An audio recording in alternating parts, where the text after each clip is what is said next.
iniciando mais uma Escola da Graça. Seja muito bem-vindo, você que assiste no YouTube, o canal do Pastor Aloísio, para você que acompanha pela Rádio Vinha FM, todos os lugares aonde esse podcast chega, seja muito abençoado. Hoje eu tenho participações aqui especiais, muitas pessoas perguntando sobre resolução de ano novo para o Pastor Aloísio, fazendo perguntas especiais, e eu quero te desafiar. Faça uma pergunta para o Pastor Aloísio, participe do programa, tudo pelas redes sociais do nosso pastor e o WhatsApp da Rádio Vinha.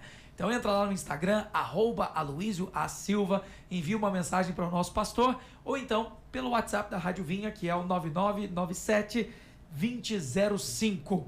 Deixa eu começar cumprimentando o nosso pastor e depois eu cumprimento os convidados, que inclusive temos mais um discipulador participando conosco hoje. Pastor Aloísio, sempre uma alegria nos reunirmos para falarmos da palavra de Deus com o senhor. O senhor está bem, pastor? Graças a Deus, pastor Guilherme. Estou cheio da graça, do favor de Deus, da alegria do Espírito.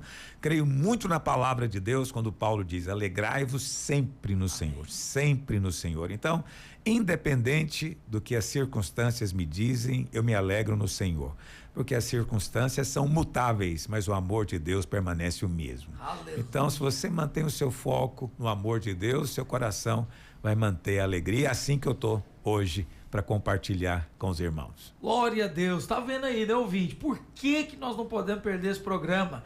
Nós temos já a convicção no cumprimento do pastor que a bênção é grande. Pastor Luiz Rigonato, como é que o senhor está, pastor Luiz Rigonato? Guilherme, boa tarde, graça e paz. Estou muito bem, eu já, como se diz, eu já fui abençoado com a saudação do pastor Aloísio.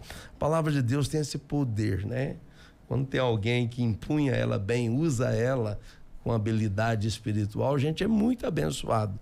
Eu já sinto um regozijo no meu coração do amor, da graça, da bondade de Deus aqui. E certamente isso é só uma indicação do que vai ser o nosso programa hoje. Aleluia. O nosso podcast da Vamos graça. Vamos juntos, porque tem muito ouvinte participando, mas tem ele que tem o privilégio de participar ao vivo. Nosso discipulador lá da Igreja Videira Canaã, o querido Rodrigo David. O Rodrigo que inclusive acompanha o pastor Luiz há muitos anos, né? Boa tarde, Rodrigo. Bem-vindo, meu irmão. Boa tarde, Guilherme.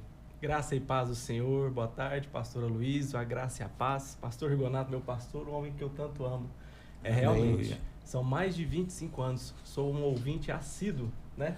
E eu sou muito alegre por fazer parte dessa obra. Minha família cresceu aqui, minha família está aqui, sou abençoado aqui.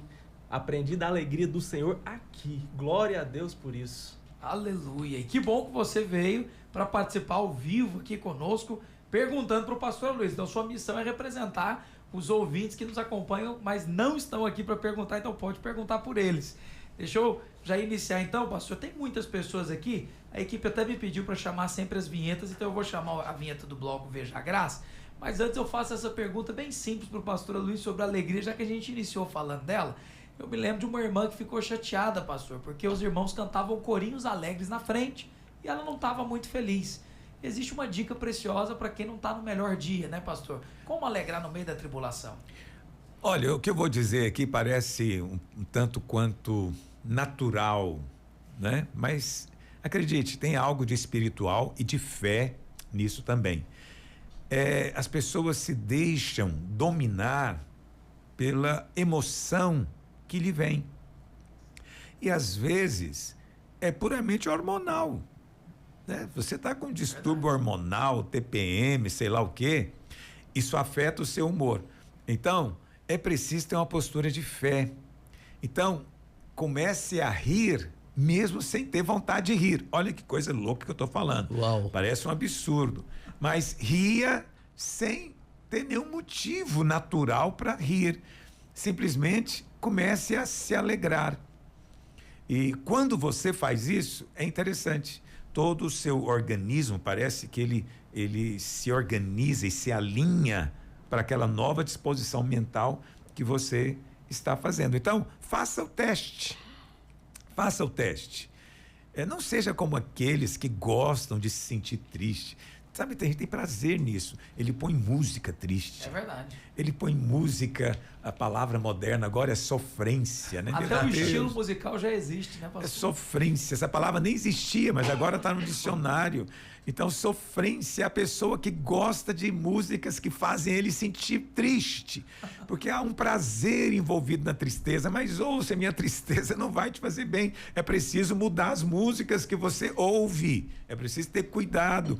Também ter cuidado com as pessoas ao seu derredor.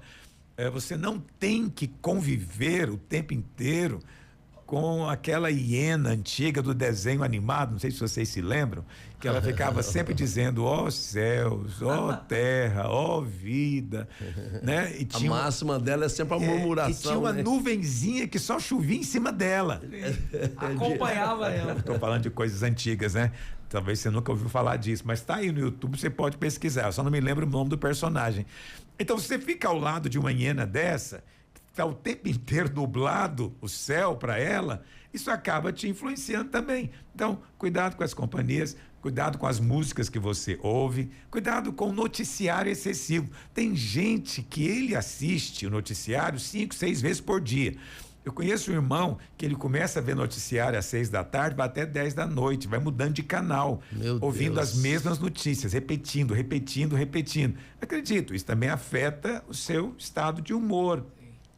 Agora, quando você acordar de manhã, tem uma disposição definida, resoluta. Eu me alegro no Senhor. Amém. Na sua graça, no seu favor, sua bondade já se renovou em meu favor nessa manhã, não é? Deus pensou coisas boas para mim nesses dias, planejou, então eu tenho expectativas de coisas boas. Você levanta e decide ter essa atitude mental. Quando você faz isso, a alegria vai surgir. Pastor, a gente esquece, né, assim, nós somos espírito, alma e corpo.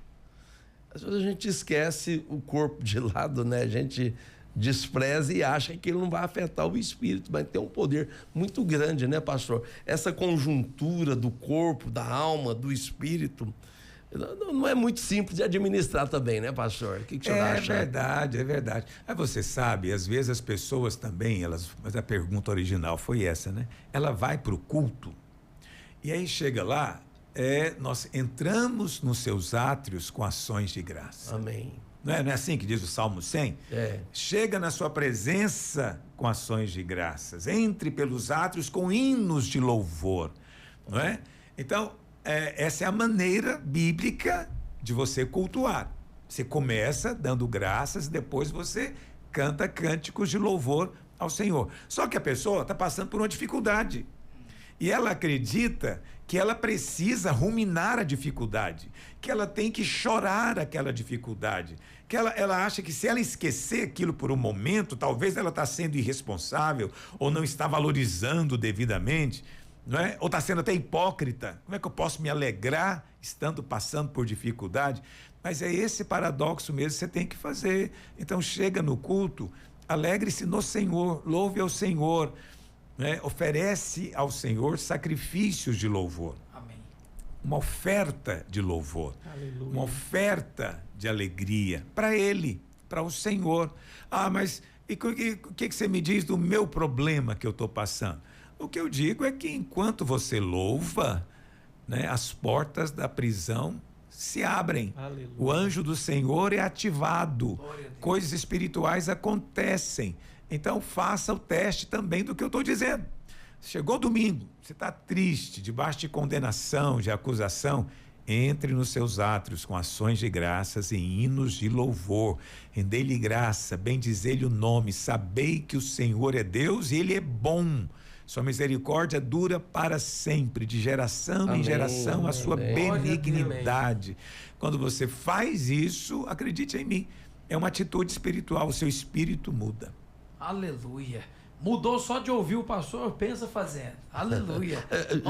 Uma coisa que eu quero colocar, que eu me lembrei aqui agora. Jesus falou, disse assim, né, pastor? Eu tenho vos dito estas coisas para que a minha alegria seja completa em vocês. certamente falava só de coisas positivas, né, pastor? Jesus. Não tenho dúvida, né? O Senhor Jesus hoje vai chover, o dia não vai ser legal. Ó, o diabo tá furioso, Pedro. O diabo tá furioso. Tá vindo uma tempestade, ele vai querer afundar esse barco. Vigia, Pedro. Você não vê Jesus, ele tá pouco se lixando pro diabo. Ele entra no barco e vai dormir. E os demônios tentam derrubar, afundar o barco, não vão conseguir. E ele está dormindo. Então, é preciso ter essa postura de descansar nele, de alegrar-se nele, né? Uma coisa interessante é o texto lá de Neemias que diz, de Esdras, na verdade, que a alegria do Senhor é a nossa força. A alegria do Senhor. Então, é a alegria do Senhor. Não é a sua alegria que é a sua força, é a alegria do Senhor. Qual que é a alegria do Senhor? Sofonias 3,16 é um livro que você certamente nunca leu na Bíblia, talvez nem sabia que existia, mas Sofonias diz assim, que o Senhor vai se regozijar, né? O Senhor teu Deus está no meio de ti, poderoso para salvar-te, ele se alegrará em ti com júbilo, né? 3,17 é 17. Leia, Rigonato. O Senhor teu Deus está no meio de ti, poderoso para salvar-te. Ele deleitará em ti com alegria, renovar-te-á no seu amor, regozijar-se-á em ti com júbilo. Então Deus se alegra conosco, entendeu? Então a sua alegria começa com essa fé. Você crê que Deus está alegre com você? Então qual que é o problema da maior parte dos crentes? Eles creem que Deus não está muito alegre com eles. E está o tempo inteiro tentando convencer Deus a ficar bem com eles. Então, se você não crê na alegria do Senhor, como é que você vai se alegrar? Você mais vai ter força. A sua força é saber, Deus está alegre comigo. Ele não está alegre comigo porque eu sou perfeito. Ele não está alegre porque eu nunca erro. Não, ele está alegre por causa de Cristo. Aleluia. Tudo é por causa de Cristo. Aleluia. Como Cristo está em mim, eu estou nele, a justiça dele foi dada a mim e eu estou nele, então agora Deus se alegra, porque Deus se alegra no seu filho. O seu filho está em mim, eu sou parte dele, eu sou membro do filho, não é? Então, Deus se alegra. Aí a alegria do Senhor, quando você sabe que Deus é alegre, torna-se a sua força. Aleluia. Amém. Torna-se a sua força. Então, aprenda isso.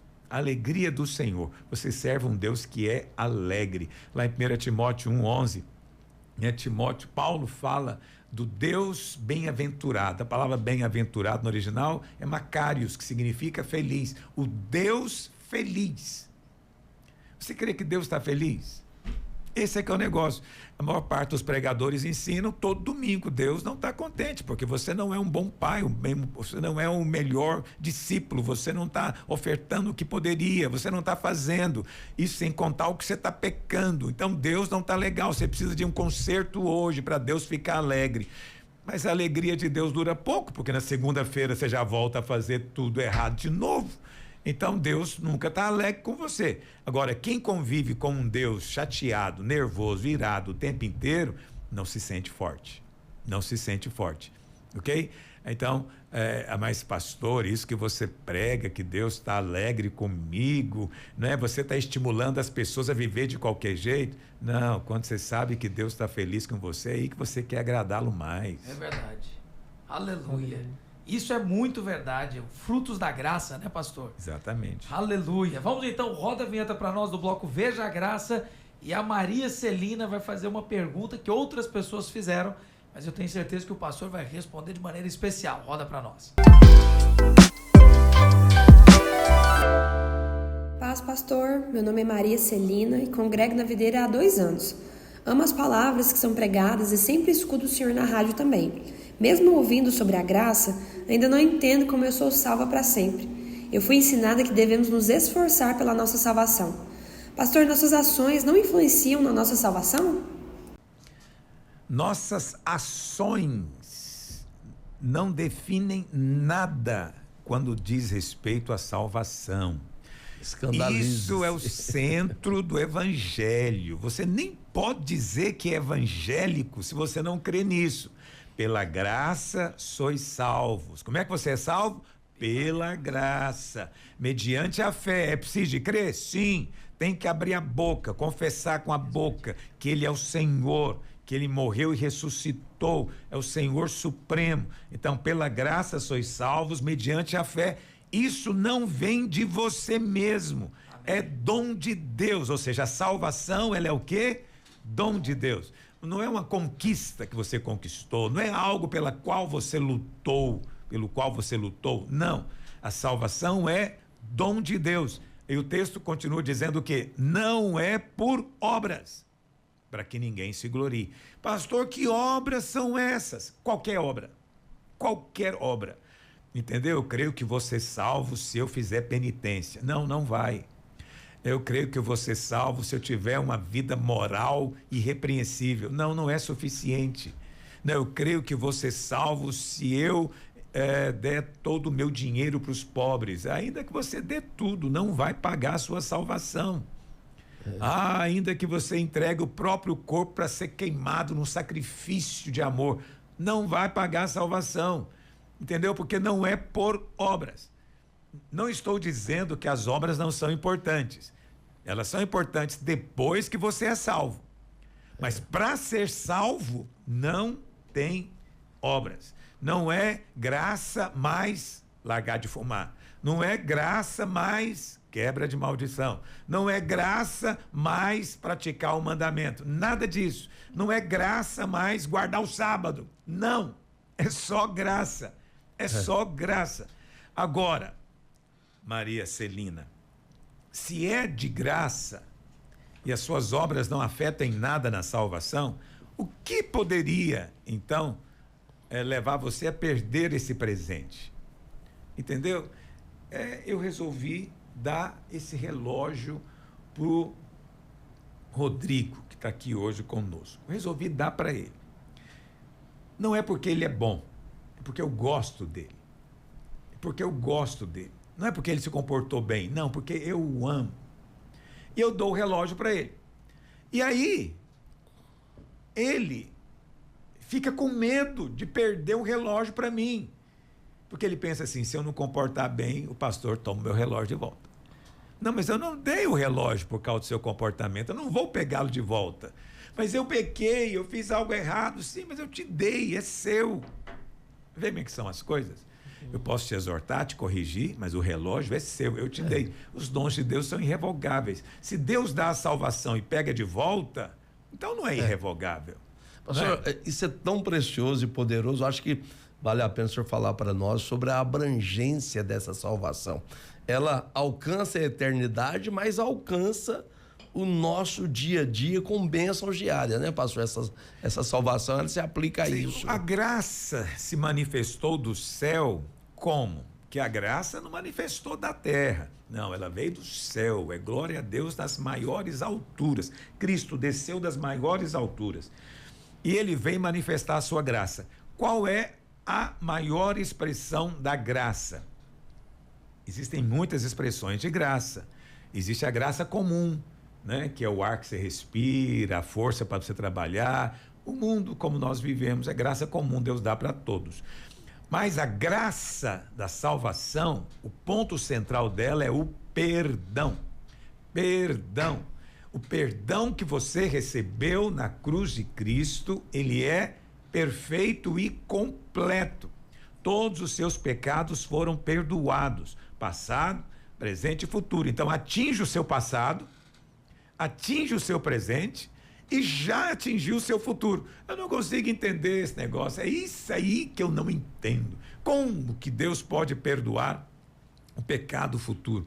É porque na cruz todos os pecados eram futuros. Você não tinha nascido ainda. Ele morreu pelos seus pecados. Entendeu? Ah, não. Eu creio que ele morreu pelos pecados só até o dia que eu converti. Bom, então é melhor converter na hora da morte, né? Que você depois não tem mais tempo para pecar.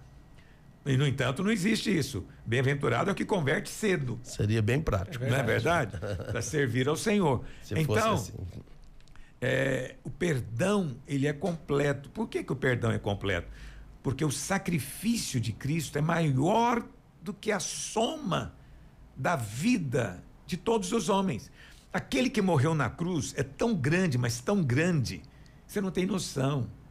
Ele é maior do que a soma de todos os bilhões de homens que já viveram. E a santidade dele é maior do que os trilhões de pecados que esses bilhões de homens cometeram. É maior e sobra.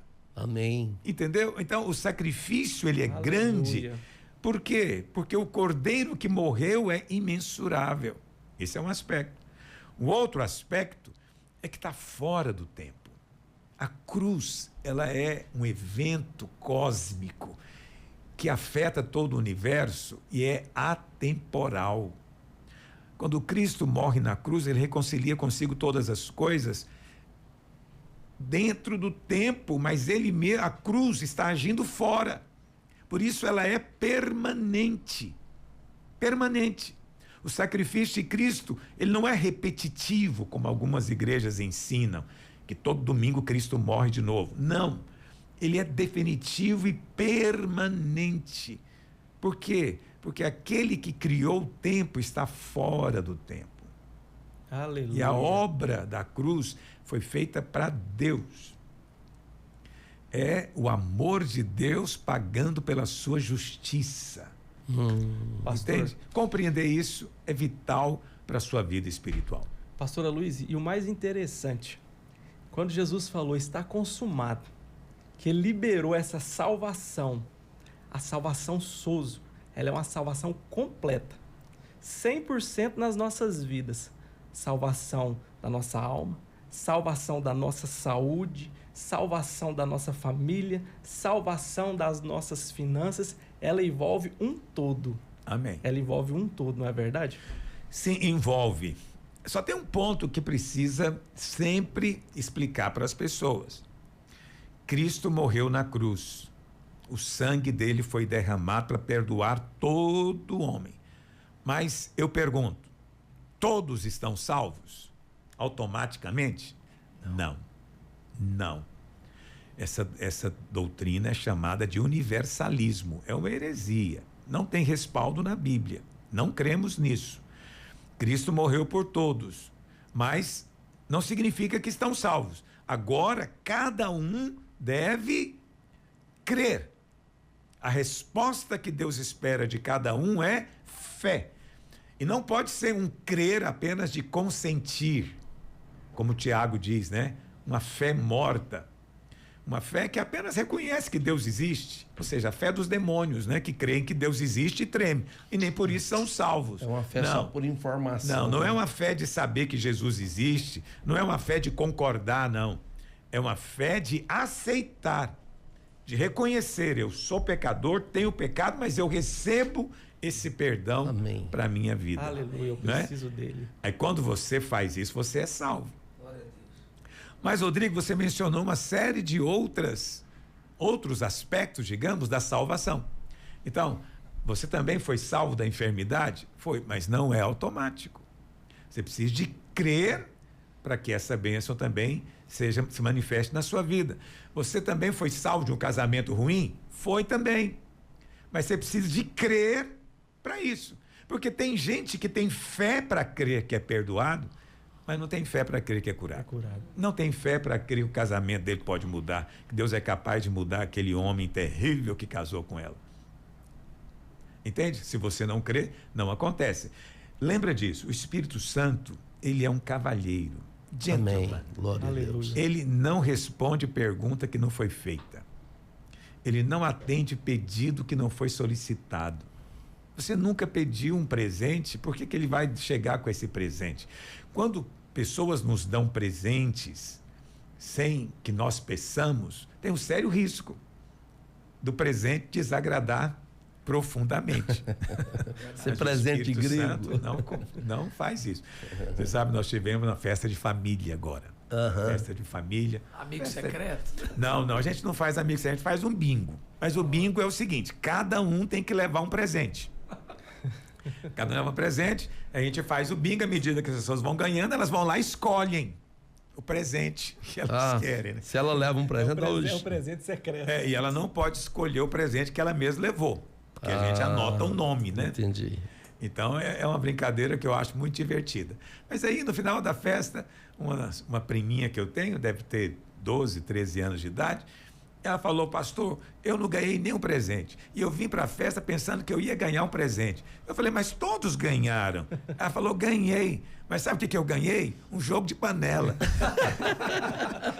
Eu falei, nossa, faz o seguinte, vende ele para alguém. Eu falei, não, já dei para minha avó. Já dei para ela de presente. Que contrariedade. E ela estava contrariada, porque o presente que ela ganhou foi um jogo de panela. O Espírito Santo nunca faz isso. Aí na hora eu tirei e dei um dinheiro para ela. Falei, olha, quando passar o feriado, você vai comprar um presente para você, mas o que você gosta. Uma coisa que você gosta. Ela ficou tão chocada. Ela falou, não. É o segredo também de falar com a pessoa certa, né, pastor? Tem isso também. Tem isso falar também. com Deus, porque pronto. se você fala com a pessoa errada, fala, você tá mal, tá azarado hoje. Azar é seu. Aumenta o peso, aumenta a carga. O que eu vou fazer de jogo de panela? No máximo um estrogonofe. Então Deus te dá aquilo que você pede. Então peça porque Ele te ama. Ele quer dar para você, ele só está esperando ser solicitado. Mas muitos crentes são passivos. Estou aqui para ser abençoado, me abençoa se o Senhor quiser. O Senhor fala, qual bênção que você quer? O que você quer que eu te faça, Bartimeu? Né? Parece uma coisa óbvia, né? Bartimeu era cego. Sim. Mesmo assim, o Senhor pergunta, o que você quer? Então, nós também precisamos de responder isso ao Senhor. Então, Rodrigo, de fato, a salvação tem todos esses aspectos. Você está corretíssimo. Só temos que lembrar disso. Solicite a bênção. Pede a bênção. E você vai receber, porque a promessa é: todo que pede, recebe. Aleluia. Aleluia, glória a Deus. O Joel Lima está participando conosco, dizendo aqui, ó, pastor, eu me converti nos últimos encontros da videira e a minha vida tem sido completamente transformada. A minha família vive me dizendo que ser crente na minha vida não vai durar muito. Continuam me chamando para bares, festas que normalmente eu ia. Tenho sido muito tentado, pastor. Como posso lidar com eles mesmo morando na mesma casa? Não quero magoá-los, mas também não quero voltar para a velha vida que eu tinha. Então, Joel Lima, aqui na sua colocação tem alguns pontos que preciso de considerar. Primeiro, você termina dizendo, não quero voltar para a vida antiga. Então, esse é um grande sinal de que você nasceu de novo. Você não quer, essa é a vontade do íntimo do seu coração. Você não quer voltar, então, faça o que o seu novo coração está pedindo. Ok? Faça o que ele está pedindo. Em paz. Não é? Segunda coisa que eu percebo aqui, você tem aí familiares a quem você não quer magoar. Magoar como? Dizendo não. Nós já falamos sobre isso aqui. Já falamos sobre isso aqui. Então, nós moramos num lugar terrível, onde você falar não para alguém é uma ofensa, assim, meu Deus, quase imperdoável. Como que alguém me diz não? Ele é meu parente e ele falou não para mim. Não é fácil ser goiano, é um negócio difícil. Não tem liberdade de falar não, quase que definitivamente. É difícil. Aí a pessoa vem e te convida para algo que você não quer ir. Aí você fala, não, não vou. Aí a conversa é encomprida muito. Como assim não? Não. Por que você não quer ir? Não, tem compromisso. Tá bom, então vamos amanhã. Não, amanhã também eu não vou. Mas como você não quer ir? Não, porque na manhã eu tenho outro compromisso. A pessoa fala, não, você está fazendo uma desfeita. Você não está querendo ir. Você não quer ir comigo, entendeu? Não, eu quero estar com você, mas tem que ser lá, vamos para outro lugar. Então, é muito difícil dizer não, porque você sabe que vai magoar. Mas há momentos da vida em que a pessoa vai ter que arcar com as próprias angústias dela. Sim. Eu não sou obrigado a dizer sim só para o outro ficar bem, entendeu? Eu vou dizer não quando a circunstância exigir que eu diga não. E se o outro fez beicinho, se ofendeu, nunca mais vai falar com você, é porque realmente não podia ser seu amigo. Porque amigos ouvem sim e não, em paz. Quanto mais adulta é a pessoa, melhor ela ouve o não.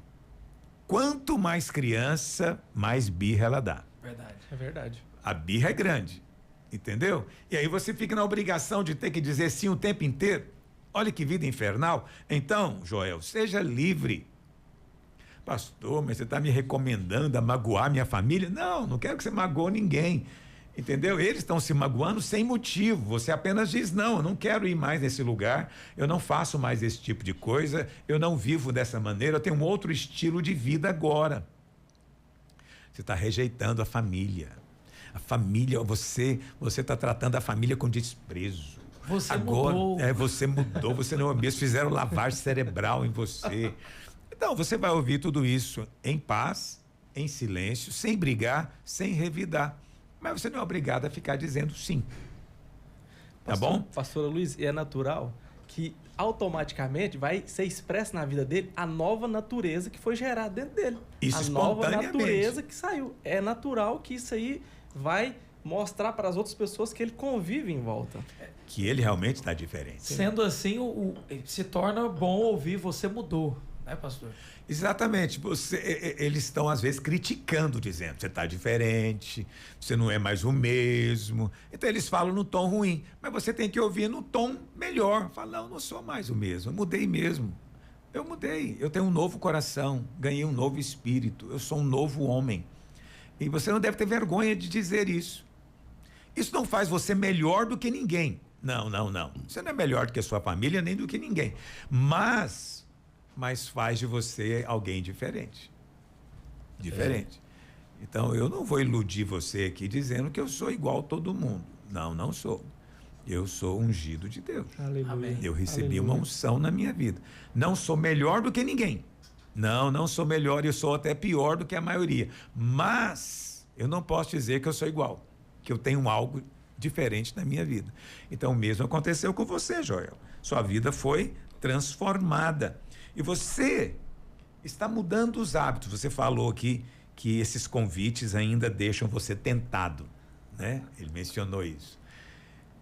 Então, tentações são coisas que vão fazer parte da sua vida. O diabo nos tenta, ok? Mas dentro de você tem uma outra vontade. Então, a tentação, ela vem por causa dos instintos do nosso corpo e os hábitos que antes nós tínhamos. Hábitos são comportamentos que se repetem, até o ponto que se tornam automáticos. E aí o que acontece? Você tinha certos hábitos anteriormente. Quebrar esses hábitos demora. Mudar hábito não é coisa simples. Entende? Não é coisa simples, demora. Você nunca foi num culto ou numa missa domingo de manhã. Nunca. Domingo de manhã era o futebol, era a peteca, era o beach tênis, era qualquer coisa. Menos igreja. Aí, de repente, agora, domingo de manhã, agora eu tenho que ir para o culto. E aí você fica... É uma luta, porque mudar um hábito é complicado. Então, tenha paciência, fica tranquilo. Você vai crescer. Amém. Pastor, Você vai avançar. aquela questão, acho que todos nós temos aquela carência de querer fazer parte do meio. Você não quer ser diferente negativamente dos outros, né? Você não quer... Essa é uma tendência normal, Você né? quer essa identificação. Esse é um desejo de gente normal. Gente normal não quer destacar na multidão. Não. Entendeu? Se eu chego atrasado no culto, não quero ser visto. Entendeu? Mais Então, escondido possível. por quê? Por que a gente não veste uma roupa toda colorida de neon? Porque nós não queremos ser vistos. Nós queremos passar na mediana. Esse é um impulso normal de gente saudável. Ok? Não estou dizendo que esses exibicionistas são doentes, não, mas cada um sabe de si mesmo. Pessoas normais querem viver assim. E aí você pega e se converte. Mas agora você ganhou novos desejos no seu coração que sai da mediana. Sai do comum. E você começa a ter comportamentos agora que chamam a atenção. Entendeu? Isso produz muitos desconfortos. Eu te entendo. Ninguém quer ser rejeitado. A gente não quer ser rejeitado, a gente não quer ser observado, não quer ser criticado, né? Não queremos ouvir dizer que nós somos diferentes agora, que nós somos de outro. Não, a gente quer se sentir inserido. O primeiro lugar que você sente isso é na família. Ah, você era tão alegre nas nossas festas. Agora parece que você ficou tão triste, porque crente é muito triste. É traído. E você fala, não sou triste, eu continuo alegre. Eu só não quero ser o centro da festa. Por quê? Porque mudou, algo aconteceu com ele. Então não tenha receio de sair da mediana, desde que isso seja por causa da sua experiência com Deus. Ok? Agora, nas outras coisas, você pode manter a discrição. Né? Eu sempre brinco com o pessoal, sou fácil de agradar, eu só uso 3 cores, ou é preto, ou é branco, ou é azul. Faço uma concessão ao cinza, que está entre o branco e o preto. Se você for no meu guarda-roupa, é a coisa mais fácil de escolher roupa. Só tem 4 cores de camisa. Então, eu não uso nada com flores, né, estampas. Não uso. Sabe por quê? Eu quero sair na rua e não ser visto. Eu quero pregar lá na frente, as pessoas me notarem o mínimo possível. Possível.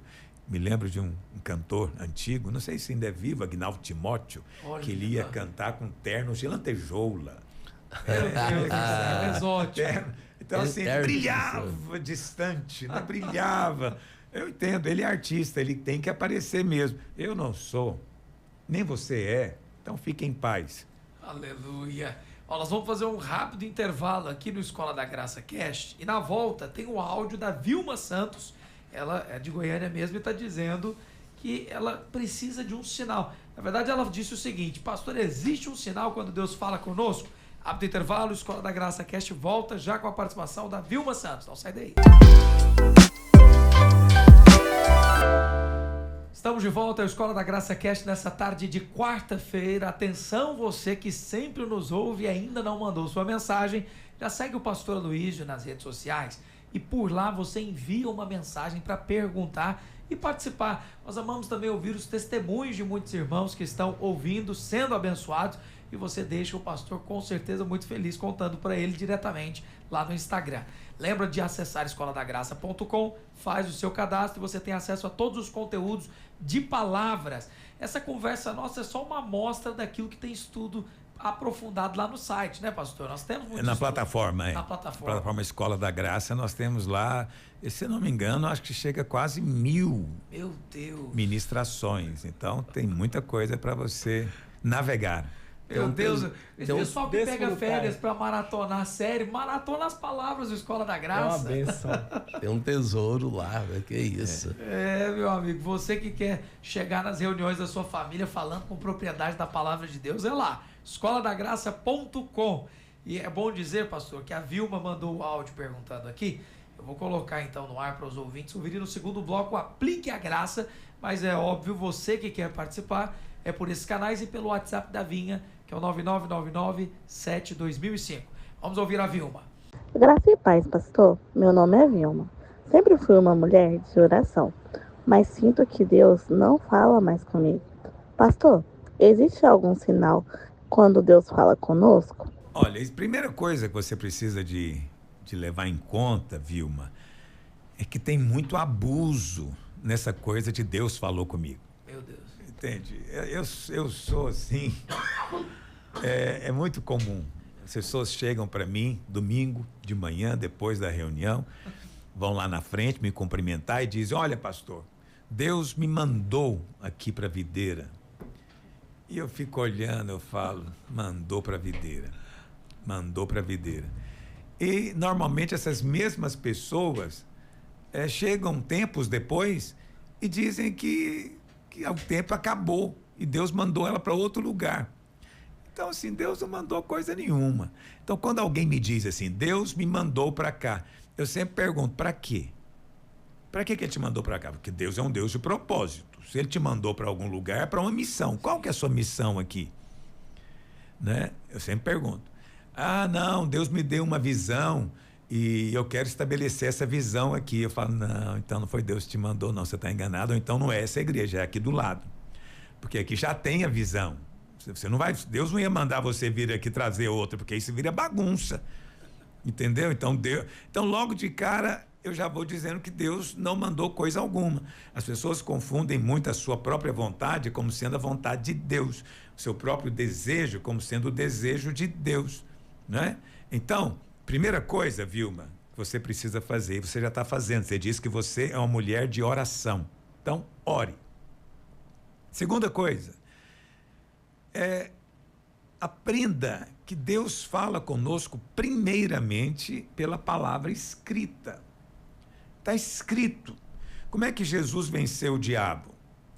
Né? O diabo vem e fala para ele: se você é filho de Deus, transforma essas pedras em pães. O que o Senhor diz para ele? Hoje de manhã eu estava orando, eu senti que realmente eu tento viver com a palavra de Deus. Não tem nada de sentir. O Senhor não falou nada disso. Ele falou o quê? Está escrito. Está escrito. Entendeu? Então, é preciso saber o que está escrito. Sim. A maior parte das instruções, eu diria, todas as instruções para as questões relevantes da sua vida já estão escritas. Todas. Todas elas. Entendeu? Então, veja, é claro que você não vai ter agora a questão específica. Então, vou te dar um exemplo. A Bíblia traz instruções sobre casamento, com quem casar? Traz. Então, não pode ter o julgo desigual, né? Quem não trabalha não coma, então não case com quem não trabalhe, não é verdade? A Bíblia fala muita coisa sobre o casamento e até sobre a vida conjugal. Mas a Bíblia não fala o nome da pessoa com quem você vai casar. Verdade. Né? Não fala? Verdade. Fala. Então, para isso, você precisa de orar. E aí, quando você ora, você vai sentir algo que a Bíblia chama de testificar, que é uma paz dentro de você. Você está relacionando com um rapaz, mas você está angustiada. Você não se sente confortável com ele, termina hoje. Acaba com esse negócio hoje. Deus não vai mandar você se casar com alguém que você não gosta de ficar junto, nem de conversar.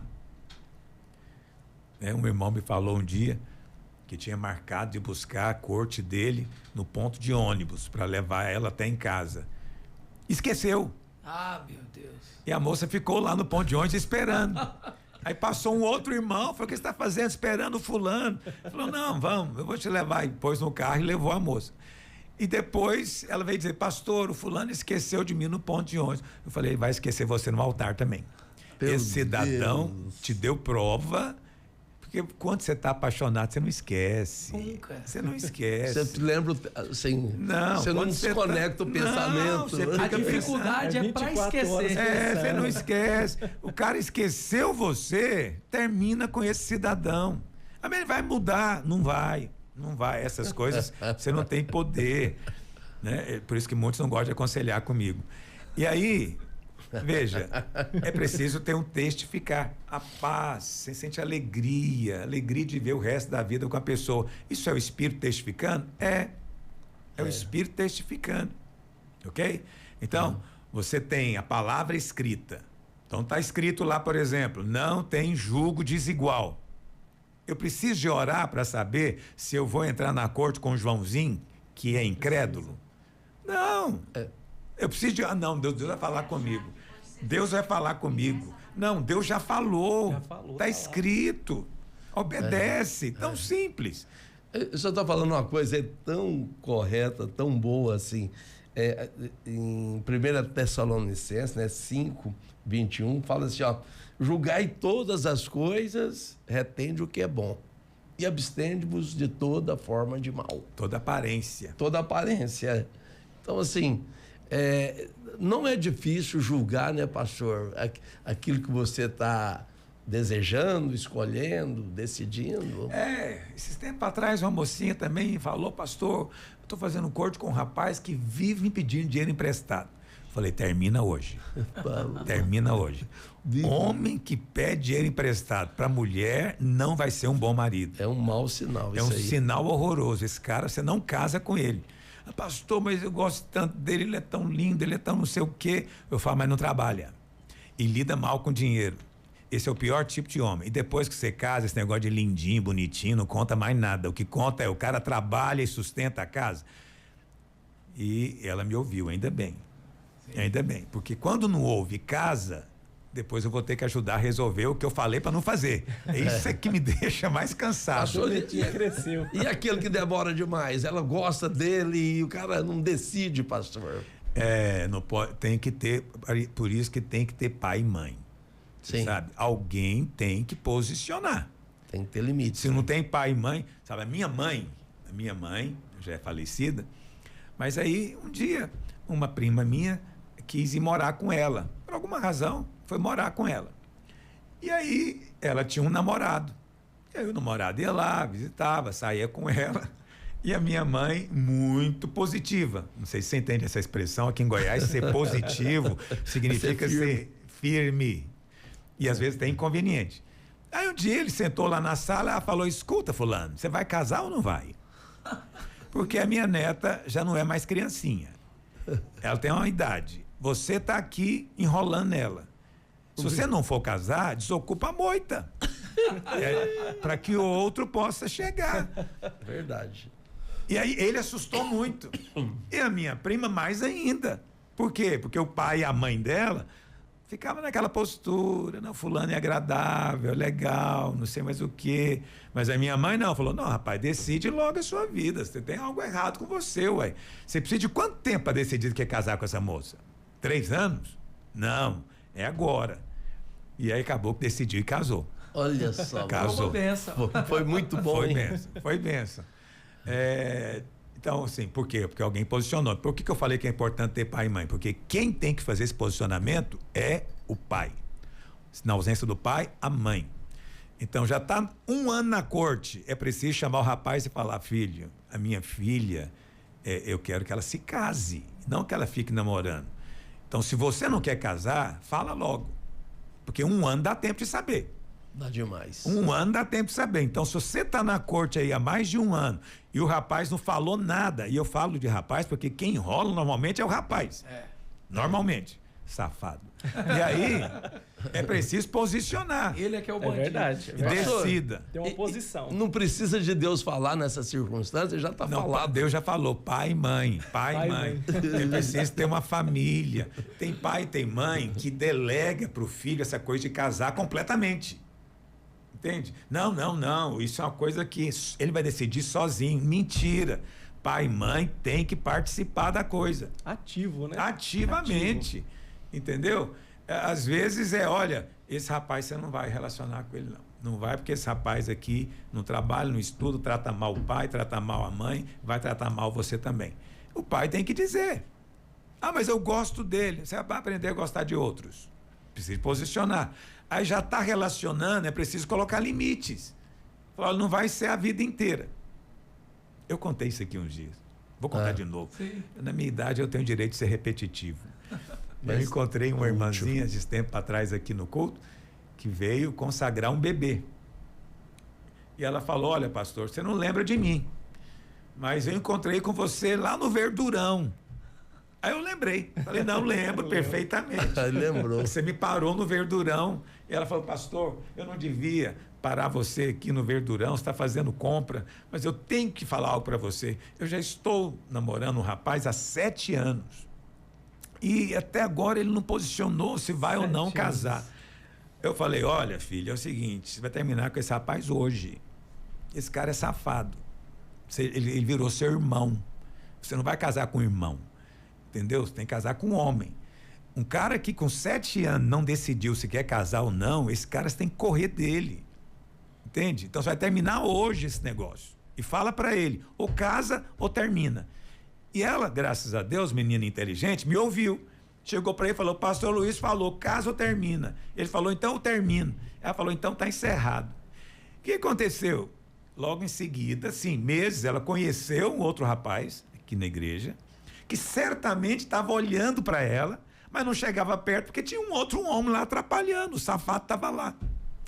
E aí ela começou a relacionar com ele, casou com ele, e 1 ano e meio depois estava consagrando o filho aqui. Aleluia. Olha aí, que Olha que bênção. benção. Quer dizer, Glória quando a é Deus. homem, ele decide rápido. Tem posição. É, né? homem tem posição. Quando eu falo de ser homem, não leve a mal o que eu estou dizendo. Não estou falando aqui do aspecto do seu gênero. Se você é hétero. Hétero eu sei que você é. Quando eu falo ser homem, é no sentido de oposto de menino. Ser maduro. Oposto de criança. O oposto de criança é homem. E vou te dizer um fato na Bíblia. Não tem nenhum versículo na Bíblia que manda a mulher virar mulher. Pois é. Mas tem versículo na Bíblia que diz para o homem: haja como homem, Seja homem. porte-se varonilmente. Varonilmente. Seja homem. Homem de verdade. Agora, uma coisa interessante: por que a Bíblia não fala para a mulher ser mulher? Isso é interessante. Por quê? Uma boa pergunta. Porque a mulher é. Mulher é. Ela já. Entendeu? Ela é. Eu fico vendo lá na minha casa, o instinto feminino é um troço assim poderosíssimo. É, pastor. Porque eu tenho 5 netinhas. Aí as 4 mais velhas tratam a quinta como se fosse boneca, né? Então brinca assim, horas e horas, você deixar o dia inteiro e tudo assim, protegendo aquela Cuidando. coisa, cuidando. Naturalmente, cuidando. Mais nova ali. Cuidando. E essa minha quinta netinha tem priminhos, que são meninos, né? Por parte de pai. Esses meninos gostam dela. Quando chega, oh, lindinha, tarará, mas dura 1 minuto. Ele some e nunca mais aparece perto dela ali na festa. Por quê? Porque é menino. Entende? Então a menina, ela muito cedo, e os pais também tratam diferente menina de menino. Infelizmente, é preciso culpar um pouco os pais aqui, não. Responsabilizar é melhor, né? São muito tolerantes com a infantilidade de homem, mas não são com de mulher. Mulher que é muito infantil, o pai e a mãe chega junto. Não pode. Né? Tem que ter postura. E é por isso que quando você casa é um fato. Homem demora a virar homem, mas a mulher... A mulher sempre contribui, depois que casa, para o homem acelerar a maturidade dele. Certo. Porque geralmente casa um adolescentão, né, pastor? Meninão. Aí, depois vira homem. Sem condenação, tá? Se você é um meninão, fica em paz, você vai chegar lá. Você vai amadurecer. Alguns mais tarde do que outros, mas chega. Em outras palavras, não fica forte não, que Deus vai te dar a bênção. É verdade. Para essa irmã que perguntou, então, um abraço para ela, que ela se mantenha firme, né, pastor? Deus vai falar e vai confirmar quando ele estiver falando. Ela perguntou de sinais, né? Sim. Sinais. Existe um sinal. Olha, no Velho Testamento, quando você lê a Bíblia, você tem que levar em conta isso. Existe Velho e Novo Testamento. Então, no Velho Testamento, era normal pessoas pedirem sinais e buscarem esses sinais. O clássico é Gideão, que colocou ali a lã do lado de fora, não é, como sinal de Deus. E aí muitas pessoas veem isso como sendo o padrão do Novo Testamento. Não é. Deus pode te dar sinais? Pode. Mas quando você pede um sinal, você se coloca num terreno perigoso, porque tem mais gente te ouvindo. Entendeu o que eu estou te dizendo? Você falou para Deus, se é do Senhor, quando eu encontrar o fulano, ele vai tossir. Você acha que algum demônio pode fazer isso? Pode. Pode. Sim. Pode. E o risco é grande, hein, pastor? Aí você fala, mas ele tossiu, mas não quer dizer que foi Deus. Não, mas eu pedi para Deus. Pois é, mas o diabo fez também.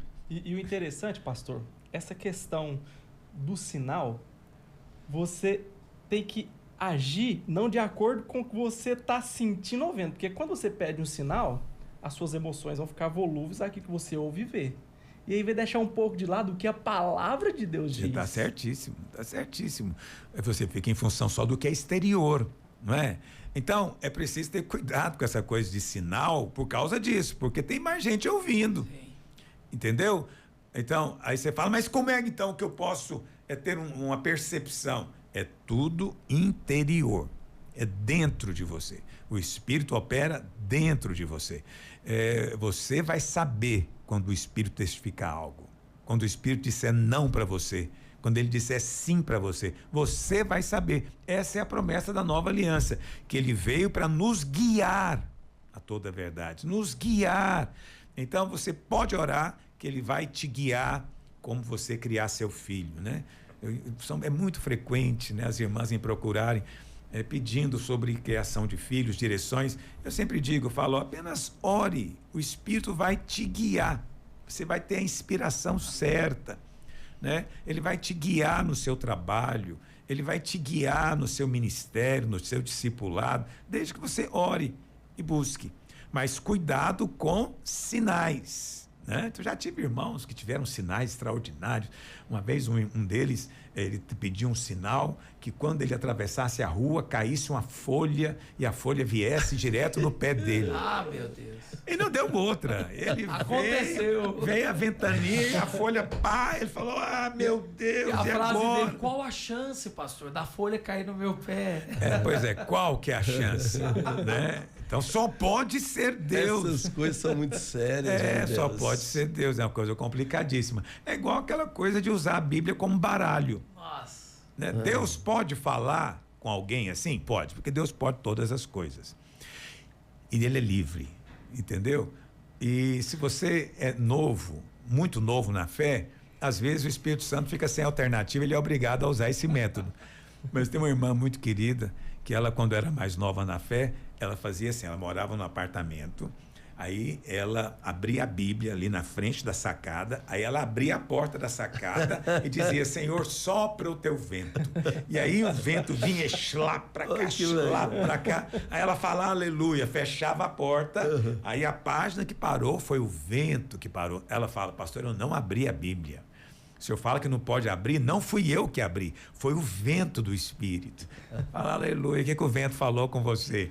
Né? Eu sempre gosto de saber disso. E normalmente cai aonde? É lá em Miqueias, né? Em Abacuque, um texto bem obscuro. E ela fala, vem cá para o senhor me explicar. Eu falei, minha filha, aí você foi longe. Eu entendo de Mateus, Marcos, Lucas e João. Sofonias e Ageu dá para você. Você vai descobrir. Pastor, não são divertidos os irmãos, né? É uma diversão. Esses irmãos são uma diversão. Pastor, senhor, eu me lembro uma ocasião, o senhor falando sobre isso, aquilo que Deus tem para falar, aquilo que é positivo, Deus tem uma maneira, o que é negativo, ele entra impedindo, te protegendo. O senhor lembra disso? Deus pode chegar ao ponto de te impedir, sim. É muita graça quando isso acontece. Mas normalmente ele não vai te impedir. Você vai sofrer o dano, mas a promessa dele de que tudo vai cooperar para o seu bem permanece. Reverte. Então, mesmo você tendo pisado na bola, Deus ainda vai fazer um milagre na sua vida. Maravilhoso. O que nós temos que lembrar constantemente é que Deus nos guia pela paz. Colossenses diz, seja a paz de Cristo o árbitro. Seja a paz de Cristo o árbitro. O que o árbitro faz? Ele apita quando sai da regra. Você deu uma definição fundamental. Ele apita a qualquer hora? Não. O jogo está indo bem, ele apita? Não. Tá tudo certinho, ele apita? Sem interferir em nada. Quando é que ele apita? Só quando foge a regra. Ele intervém. Uau. Ele intervém. Então, como é que é o crente? O crente tem esse árbitro, é a paz. A paz fica apitando quando está tudo certo? Em Não. silêncio. A paz fica lá. Então, você vive em paz. Entendeu? Na hora que o juiz apita, o que acontece? Para o jogo. Para o jogo. O que aconteceu? Ninguém sabe o que aconteceu às vezes. Aí tem que perguntar para quem? O juiz. Olha para o juiz. Aí o juiz tem lá todo o gesto dele, né? Aponta, não sei o quê. Tá? Todo mundo sabe o que é, menos eu que não entendo. Fico olhando, Eu eu só falo, não aprendi entendi nada. só esse sinal aqui. Esse é o VAR. E o interessante... É VAR? Isso aqui é quando ele vai verificar no replay. Bom, o interessante, eu trabalho com vendas e por várias vezes eu tinha que fechar uma venda. E aos meus olhos, aquela venda que me gera um lucro muito grande. Mas eu ia embora com o coração fechado. E eu ia orar ao Senhor. Aí eu voltava, fechava a venda. Sem paz. Dava tudo errado. E por várias vezes, muito mais que as negativas. Senhor, o que eu faço? A alegria vinha dentro de mim. Era fechar a venda, o sucesso era eminente. É desse jeito. Você entendeu exatamente como é que é a vida no espírito. Amém. Você vive em paz. Na hora que a paz para, você para também. Fala, o que está acontecendo? Não vou continuar. Não vou fazer esse negócio. A paz foi embora. Mas qual que é o problema dos irmãos? Eles invertem a coisa. Eles acham que vive sem paz. Aí eles têm que orar para ter paz sobre as coisas. Sim. Eu ainda não senti paz sobre isso. Mas não, você não é assim que funciona. A paz já está lá. O árbitro já está lá. Entendeu? Você tem que atentar quando a paz cessa. De repente eu perdi a paz. Por quê? Para o jogo. Entende? O juiz vai te contar, tem algo fora, algo desalinhado. Então, eu vivo o tempo inteiro na paz, né? Então, você que é negociante, empreendedor, a vontade de Deus é que você acerte sempre. Mas é preciso perceber a paz. Perceber. Mas se você errar, não fique triste, porque tem outra promessa. Ele vai fazer com que isso coopere para o seu bem. Tudo coopera, aleluia. Tentaram te enganar, te defraudar, fique tranquilo. Na hora que ele te restituir, vai ser com lucro. Aleluia. Você vai sair ganhando. Então você não tem que ter temor. Porque tem irmão que tem medo de decidir. Sim. Eu não sei se é de Deus, meu Deus do céu, e se não for de Deus. Meu amigo, se não for de Deus, Deus vai fazer cooperar para o seu bem. Agora, eu estou falando aqui de decisões do dia a dia. Né? Uma pessoa que vai casar e está com esse conflito todo, eu te digo, não case. Entendeu? Eu não sei se eu caso, se não caso, pastor. Pronto. Não, meu amigo, para com isso. Para casar, você tem que estar doido para casar. Morrendo de vontade de casar. Com entendeu? muita alegria. Com muita alegria para casar. Planejando casamento. Aí você casa. Mas se tiver qualquer tipo de angústia, para hoje. Para com essa bobagem. Viva em paz. Essa é a vontade de Deus. Glória a Deus. Libertadora a palavra. Vamos caminhar então para o Perspectiva da Graça. Temos aí uma declaração de um oficial da Coreia do Norte, da fonte Guia-me, que ele fala sobre o cristianismo e missionários dentro do território norte-coreano. Vamos ver. Kenneth Bae, um missionário americano que atuava na Coreia do Norte, revelou que um oficial norte-coreano admitiu que o regime comunista teme o evangelho sendo espalhado por missionários no país. Segundo o God Reports, após conhecer 2 desertores da Coreia do Norte que se converteram, Bae iniciou um ministério de oração pela nação mais fechada para o evangelho do mundo. De 2012 a 2013, ele levou 300 cristãos para o país que intercederam pelos norte-coreanos. Na sua última viagem, Kenneth foi detido pelas autoridades porque acidentalmente havia levado um filme crítico à Coreia do Norte junto com materiais missionários. Durante esse interrogatório, os oficiais acusaram o missionário de tentar derrubar o governo norte-coreano. Sem entender a acusação, Bae perguntou: o que vocês querem dizer? Através da oração e da adoração, eles responderam, os militares, e o missionário ficou surpreso. Vocês não acreditam em Deus? E a resposta veio: eles têm medo dos missionários e do cristianismo na Coreia do Norte. Pastor, essa é uma realidade da Coreia do Norte e de outros países que também não permitem a propagação do evangelho, né? Ou pelo menos tentam de todas as formas impedir a propagação, a pregação do evangelho. Coreia do Norte, China, pouca gente sabe disso. Vietnã, são exemplos de países, Cuba também, onde eles tentam o máximo possível impedir a propagação do evangelho. Os islâmicos também, né, pastor? Radicalmente islâmicos. Sim, como sim, o Irã, né? Sim. Países como a Arábia Saudita, países como o Irã, que são ultra-radicais, tentam de toda maneira. Mas, em muitos países muçulmanos, há uma certa liberdade. Há alguma liberdade pastor, de pregar. Essa rejeição dos comunistas e dos islâmicos, ela é objetivamente contra o cristianismo ou é contra qualquer outra religião? É contra qualquer outra religião. A gente pensa que às vezes que é só contra o cristianismo, não é. A China é um estado ateu. Então, toda religião é rejeitada. Esse é um fato. Coreia do Norte também. Nos países muçulmanos, toda religião é considerada uma blasfêmia. Então, por exemplo, uma religião muito perseguida pelos muçulmanos é o hinduísmo, porque eles adoram muitos deuses. Mas qual que é o lema do islamismo, né? Só Alá é Deus e Maomé é o seu profeta. Aí você chega numa religião que tem 1 milhão de deuses, aí você criou um conflito terrível. Entendeu? Aí os muçulmanos perseguem o hinduísmo. Então, mas isso tudo é só camuflagem. O alvo, na verdade, é impedir o cristianismo. Por quê? Porque nada pode realmente impedir a igreja de avançar. As portas do inferno não podem impedir. Amém. E a gente tem uma ideia, porque a gente mora no Brasil e aqui na internet todas as pessoas que pregam, elas sempre falam de maneira negativa da igreja. E você pensa que a igreja está muito ruim, que a igreja está muito fraca, que a igreja está indo de mal a pior. Mas isso é falso. A igreja está forte, está bem, está crescendo. Tá, tudo bem. Muitos não pregam o que eu gostaria que pregasse, muitos não falam da maneira como eu gostaria que falasse.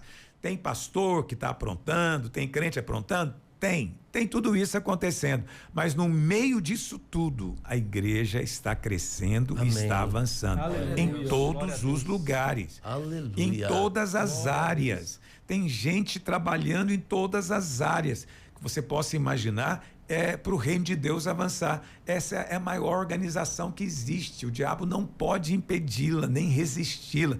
Então, a Coreia do Norte não é nada. E eu fico impressionado de ver esse relato, porque eles realmente sabem o que tem que ter medo. Eles têm que ter medo realmente do poder do evangelho. Transforma. Porque depois que o evangelho entra, não tira mais. Isso é igual fermento na massa. Acabou. O Império Romano viveu isso, né, pastor? Sim, o fermento entrou, não sai. A China tenta acabar com o cristianismo lá há 80 anos. Não consegue. O evangelho só cresce lá, né, Só pai? cresce. Hoje está numa fase de muita perseguição. Hoje. É mesmo. Esse presente momento. Mas não tem impedido a igreja de crescer. Continua crescendo e muito na China. Ainda que oficialmente seja um país ateu. E olha, você vê a Coreia do Norte, muita treva. E você pensa que onde tem muita treva, não vai ter luz de Deus. Mas é justamente em lugares onde as trevas são mais intensas, é que às vezes luzes pequenas produzem maior impacto. Aleluia. Entende? Luzes pequenas começam a acender aqui e acolá. Então, você sabe, nos dias de Saul, parecia que não tinha esperança. O reino estava lá embaixo, o rei era possesso, olha que coisa horrorosa. E, no entanto, Deus já tinha preparado Davi, que seria o maior, né? De onde viria o Messias. Então, no meio de maior trevas, Deus já estava preparando algo ali que o diabo não sabia, entendeu? E que logo iria se manifestar, né? Quando Jesus vem, a Bíblia fala que ele veio num tempo de muitas trevas. Muita escuridão. Muita escuridão, mas aí veio a luz do céu nas alturas, diz a Bíblia. Então, hoje também é a mesma coisa. Você vê o mundo, é escuridão. Tem alguns lugares, como Coreia do Norte, que a escuridão parece ainda maior. Mas não se iluda, repentinamente uma luz resplandece.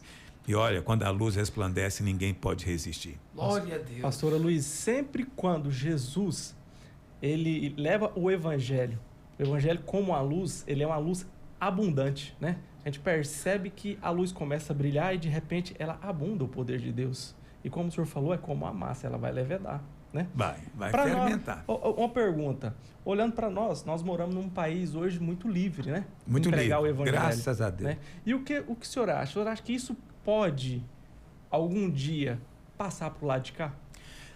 Olha, nós temos que também ser proféticos, né? E a profecia de Jesus é o seguinte: vamos trabalhar enquanto é dia, porque a noite vem.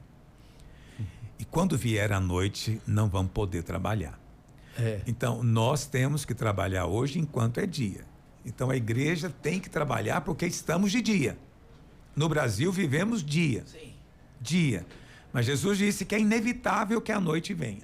E quando a noite vier, não vai dar para pregar mais. Não vai dar mais para testemunhar, né?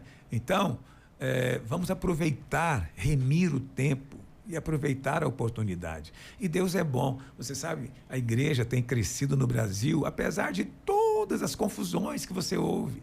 É verdade. Entende? É o líder de uma igreja que abusou da mulher, eu não sei mais o quê. Depois é o líder de outra igreja que estava fazendo isso ou aquilo.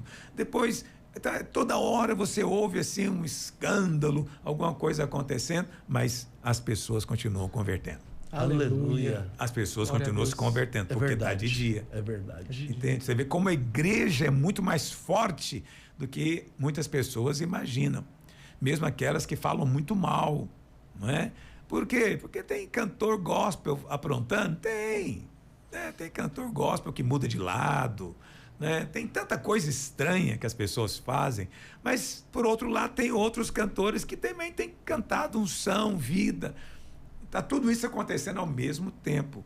Então, a igreja, ela não pode ser vencida. Imparável, né, pastor? Ela não pode ser vencida, ela vai permanecer. Aleluia. Agora, tem lugares que o candeeiro foi removido. Então, hoje você vai, por exemplo, no Oriente, de maneira geral, onde a igreja nasceu. Onde a igreja nasceu? Foi em países como Israel, Síria, Líbano, Turquia, Jordânia. São países onde a igreja surgiu. Você não vê a igreja forte lá, né, Hoje pastor? não tem. Hoje não tem. Estão conseguindo destruir. Porque essa é a última estratégia do diabo. É matar mesmo. Porque enquanto tem só assim uma oposição, uma resistência, a igreja avança. Mas quando começa a matar os cristãos, aí pode desaparecer o candeeiro naquele lugar. Então hoje não tem mais igreja realmente na Turquia, né? Na Síria muito pouco, no Líbano tem alguma coisa, mas pouco também, no Egito muito pouco. Nesses lugares está desaparecendo.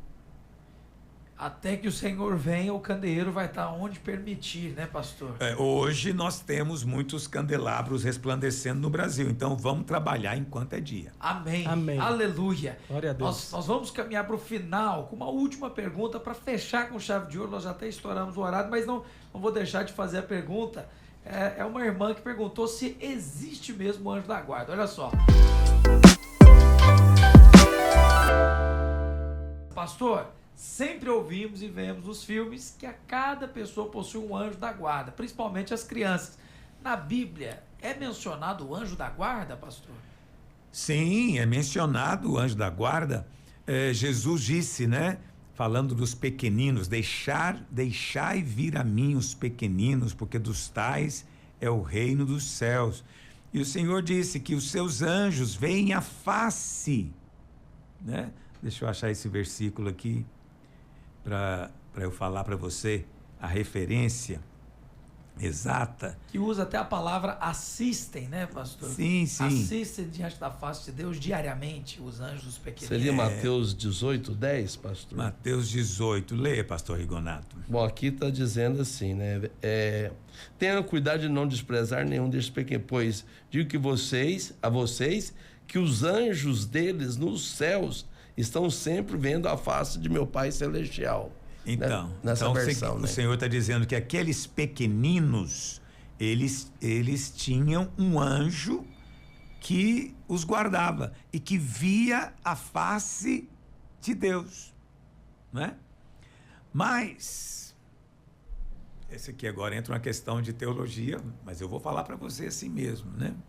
Porque a sua pergunta é, todas as crianças têm esses anjos? Então, existe um grupo, né, de pastores e mestres que acredita que toda criança é salva. Eles creem que a criança nasce salva. E há um momento em que ela se torna pecadora, digamos assim. E aí, nesse momento, ela ganha consciência do que está fazendo. E aí, então, nesse momento, ela perde aquela salvação. E agora ela tem que se converter para ser salva. E essa crença teológica, ela é tão antiga porque eu ficava me perguntando, tinha 5 para 6 para 7 anos, ficava perguntando para mim mesmo, será que eu estou já nessa fase, em qual fase que eu estou inserido? Pois é. Então ninguém sabe quando é que a criança ganha consciência e se torna agora um pecador que precisa de ser salvo. Então essa é uma doutrina muito ensinada, baseada em quê? No que Jesus disse, deixar vir a mim os pequeninos, porque dos tais é o reino dos céus, ok? Então por causa disso muitos creem dessa maneira. Nós pregamos para a criança aqui na videira. Por que nós pregamos? Porque se esse pessoal está certo, né? Se as crianças elas nascem salvas, em algum momento elas ganham a consciência de pecador, então precisam de ser salvas naquele momento, e eu não sei que momento é esse, então vou pregar desde pequeno. Vou pregar desde pequeno. Para não correr o risco. Porque a gente não sabe, não é verdade? É verdade. Agora, Paulo disse algo muito interessante sobre a mulher. Deixa eu achar aqui, lá em 1 Coríntios, capítulo 7. Diz que o homem, o marido, é santificado pelo convívio com a esposa crente. Que a esposa é crente. Mesmo ele não sendo crente. Exatamente. Onde é que está aqui? 1 Coríntios 14. Porque o marido incrédulo é santificado no convívio da esposa. E a esposa incrédula é santificada no convívio do marido crente. Aí Paulo fala algo misterioso. Ele diz: doutra sorte, os seus filhos seriam impuros, porém, mas agora são santos. São santos. Agora, hein? Por causa da conversão dessa esposa. Então, por causa da conversão de um dos dois, santifica os filhos. Mas e quando os dois não são crentes? O filho é santificado? Não, é impuro. Essa é uma questão que está aqui na palavra de Deus. Eu sou muito sério com a palavra de Deus. Mesmo que eu não saiba explicar tudo, eu creio em tudo. Amém. Eu creio em tudo. Aleluia. Então, Paulo aqui está dizendo que existem filhos que são santificados, são santos, e tem outras crianças que não são. Por isso eu sempre gosto de dizer, o filho do crente, ele não precisa de vara, como muitos pensam. Por quê? Porque ele é santo. Ele tem um coração para Deus desde pequenininho. Mas eu não digo o mesmo quando os pais não são crentes. Né? Dito isso, o que significa isso? Significa que, baseado no ensino aqui de 1 Coríntios 7, os filhos participam da aliança dos pais. Então, enquanto você não pode escolher, os seus pais escolhem por você. E a escolha dos pais, Deus leva em conta. Deus respeita. A partir do momento em que você próprio pode escolher, aí você tem que fazer a sua profissão de fé. É assim que nós queremos. Então, eu não vou aqui afirmar, porque eu não quero escandalizar ninguém, né? Imagina, se Deus mandaria criancinhas para o inferno, né? Eu não creio que Deus manda bebês para o inferno. Mas a grande questão é, a criança nasce pecadora ou ela se torna pecadora? A Bíblia ensina que ela nasce. A pessoa é condenada ao inferno pelo que ela é ou pelo que ela faz? Pensa nisso. Pensa nisso. Então, eu creio que a criança, filha, aquele que é filho do crente, eu creio que é indiscutível que tem anjos do Senhor guardando. Pode chamar de anjo da guarda, se você quiser. Agora, eu não posso dizer o mesmo de todas as crianças. Mas, se você crê diferente, crê que são todas as crianças, eu estou em paz também. O senhor falou alguma vez, pastor, a gente estava até em reunião entre pastores.